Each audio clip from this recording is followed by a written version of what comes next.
सब खैरियत से होंगे। आज हम बात करेंगे दांतों के दर्द और सूजन के बारे में। जैसे कि दांतों को अक्सर प्रॉब्लम हो जाती है, तो उसके लिए हमें कोई ना कोई सोल्यूशन करना पड़ता है।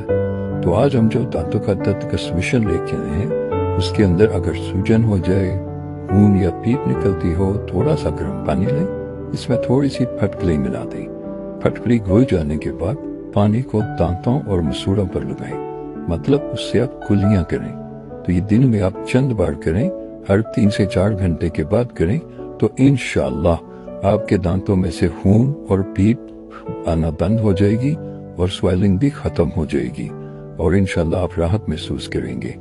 तो दांतों की दर्द जब भी हो, आप थोड़ा सा खाना भी सॉफ्ट खाएं, हार्ड ना खाएं, इससे भी आपको इंशाअल्लाह आराम मिलेगा।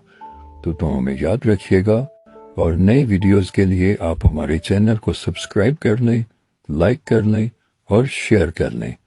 आपका बहुत शुक्रिया। Thank you. अल्लाह हाफिज। अस्सलाम वालेकुम।